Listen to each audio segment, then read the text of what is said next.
সামরিক ইতিহাসে নতুন এক অধ্যায় রচনা করেছে ইরান। যে কাজটাকে এতদিন প্রায় অসম্ভব মনে করা হতো সেটিকে বাস্তবে রূপ দিয়ে বিশ্বকে চমকে দিয়েছে দেশটি।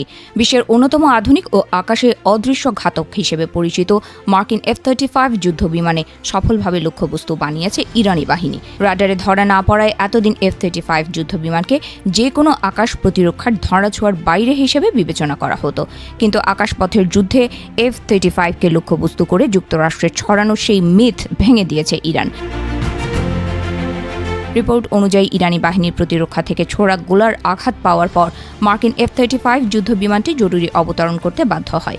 যদিও যুদ্ধ বিমানটির বড় ধরনের ক্ষতি হয়নি বলে দাবি করেছে যুক্তরাষ্ট্র, তবু বিভিন্ন সূত্র ও বিশ্লেষকদের বক্তব্যে স্পষ্ট যে মার্কিন F-35 যুদ্ধ বিমানে আঘাত এনে নিজেদের সক্ষমতার এক নতুন দৃষ্টান্ত স্থাপন করেছে ইরান। F-35 একটি অত্যাধুনিক পঞ্চম প্রজন্মের স্টেলথ যুদ্ধবিমান। বহুমুখী সামরিক অভিযানে ব্যবহারের জন্য এটিকে তৈরি করেছে যুক্তরাষ্ট্র। এটি রাডারে কম ধরা পড়ে। এর উন্নত সেন্সর ও নেটওয়ার্কিং প্রযুক্তি দিয়ে শত্রুর অবস্থান শনাক্ত করতে সক্ষম। বিমানটি আকাশে, যুদ্ধ, স্থল আক্রমণ ও নজরদারি সব ক্ষেত্রেই সমান কার্যকর। উচ্চ গতিশীলতা ও স্বয়ংক্রিয় সিস্টেমের কারণে এটি আধুনিক যুদ্ধক্ষেত্রে একটি অপ্রতিদ্বন্দ্বী আকাশযান হিসেবে বিবেচিত। সবচেয়ে অবাক করার বিষয় হলো, কোনো বিদেশি প্রযুক্তির নয়, সম্পূর্ণ নিজেদের তৈরি প্রতিরক্ষা ব্যবস্থার মাধ্যমে যুদ্ধ বিমানটিতে আঘাত করেছে ইরানি বাহিনী। $1 ট্রিলিয়ন প্রকল্পের মার্কিন F-35 যুদ্ধ বিমানকে এতদিন আধুনিক যুদ্ধ বিমানের শীর্ষ প্রযুক্তি হিসেবে মনে করা হতো, অথচ তুলনামূলক অনেক কম খরচের একটি প্রতিরক্ষা ব্যবস্থার মাধ্যমে এটিতে আঘাত করা ইরানি বাহিনীর কৌশলগত দিক থেকে বিশাল সক্ষমতার বার্তা বহন করে। চলমান যুদ্ধে ইরান পুরোপুরি পরাজিত বলে দাবি করেছিল পেন্টাগন। সেখানে ইরানের এই একটি আঘাত যুক্তরাষ্ট্রের 20 বছরের সামরিক গবেষণাকে প্রশ্নবিদ্ধ করে দিয়েছে।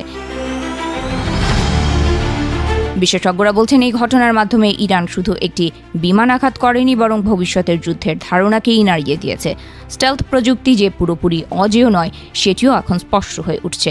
আরও গুরুত্বপূর্ণ বিষয় হলো, যদি F-35 যুদ্ধ বিমানের তাপ শনাক্ত করে এটিকে আঘাত হেনে থাকে ইরানি বাহিনী, তাহলে ভবিষ্যতে যুদ্ধ বিমানটি তৈরিতে অন্য কোনো প্রযুক্তির ব্যবহার করা দাবি তুলেছে মার্কিন বিশেষজ্ঞরা। এই ঘটনার পর বিশ্বজুড়ে সামরিক বিশেষজ্ঞরা এক নতুন সমীকরণের মুখোমুখি হয়েছেন। প্রশ্ন উঠেছে, রণক্ষেত্রে কি কেবল দামি প্রযুক্তির দাপটেই শেষ কথা, নাকি বুদ্ধিমত্তা আর উদ্ভাবনী কৌশলই আসল শক্তি? ইরান বিশ্বকে এক কঠিন সত্যের মুখোমুখি দাঁড় করিয়ে দিয়েছে। তাদের এই সাফল্য প্রমাণ করে দিল যে কোনো প্রযুক্তি অজেয় নয়। সঠিক পরিকল্পনা, অদম্য সাহস আর নিজস্ব সক্ষমতা থাকলে বিশ্বের সবথেকে শক্তিশালী সামরিক শক্তিকেও চ্যালেঞ্জ জানানো সম্ভব।